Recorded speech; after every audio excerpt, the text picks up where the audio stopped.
Good morning, Chairman of the Permanent Council, Ambassador Pedro Yarse, distinguished permanent representatives and permanent observers, distinguished ambassadors. A special welcome to the distinguished panelists and the moderator, delegates, representatives from other multilateral agencies and institutions, our own colleagues from the OAS, ladies and gentlemen.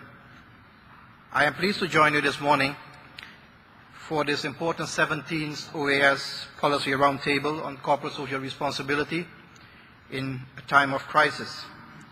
I want to especially welcome our experts today to the OAS because this is a very important topic and we look forward to listening to them, learning from them, their experiences, and sharing with us your perspectives. Let me state that in recent years, the Western Hemisphere, through the Summit of the Americas process, as you have heard, as well as the Organization of American States through the General Assemblies, have been very much engaged in promoting CSR, corporate social responsibility. Our mandates to do so are based on decisions taken by the heads of state and government at the highest political levels, as well as by the ministers of foreign affairs in the General Assembly meetings. So let me recall two of these decisions. The first one, the plan of action from the third Summit of the Americas in Quebec City in April 2001, which states, and I quote, recognizing the central role that business of all sizes play in the creation of prosperity and the flow of maintenance of trade and investment in the hemisphere, we, that is the heads of government and heads of state, support the continued analysis and consideration in the Americas of corporate social responsibility. A very clear mandate, almost 8 years old now, a little bit more than 8 years old. The General Assembly translated this further and this year urged member states, governments to promote corporate social responsibility, programs and initiatives with special emphasis on their respective value chains to become more knowledgeable about existing internationally recognized voluntary principles and guidelines, as well as private sector initiatives in this area, and to support and join in the implementation of such principles and initiatives. So clearly, the Organization of American States has a mandate. And while today there is more clarity and consensus about the definition of CSR, it is no doubt that much more needs to be done to sensitize stakeholders about the benefits of this concept. And this gathering, this meeting, is one of the ways the OAS tries to do that. While CSR principally, in my view, is a business-related service and activity, I would like to place CSR in a broader context, especially in the framework of the three fundamental pillars of this organization: democracy, development, and security, with the ultimate goal to foster peace, stability, and prosperity in societies of the Western Hemisphere. And in this context, in the context of the interrelationship between these principal policy areas of the OAS, I hold the view that the responsibility for fostering social and economic progress is not only a task of the governments, but of all in society.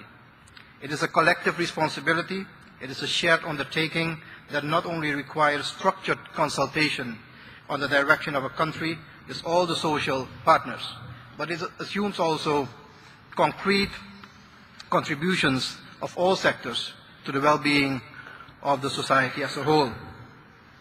Therefore, in my view, CSR is not a philanthropic undertaking. It is not to be a one-off activity, and only when profit is being made. It should be considered a strategic investment or reinvestment to facilitate and contribute to a better environment for social and economic growth and investments. CSR needs to be more than a line item in a budget. It needs to reflect the strategic vision of a company to be sincerely part of society and its people, and therefore it has to become a norm and value of good corporate behavior, and not only in the developed world. I'm pleased to note that with the support of many member states, in this case notably Canada, the organization through its Executive Secretariat for Integral Development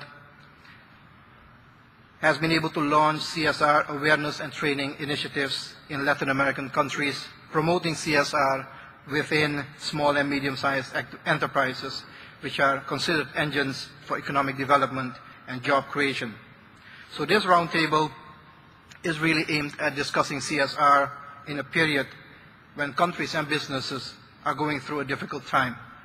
But this crisis, while it needs to be dealt with from a business perspective also, offers also an opportunity to rethink our business propositions and to rethink how we do and conduct business.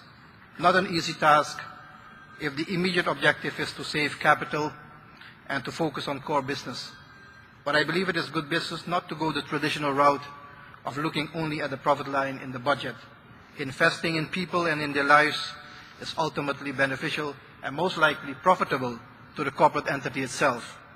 So in closing, I look forward to hearing the perspectives from the three experts and from the audience so that we as an organization can be better informed and guided in terms of how we can serve as the member states and the corporate community in the Americas to promote CSR and to make it an innovative tool in promoting the relationship between society and the business community. I therefore wish you much success and I look forward to your conclusions.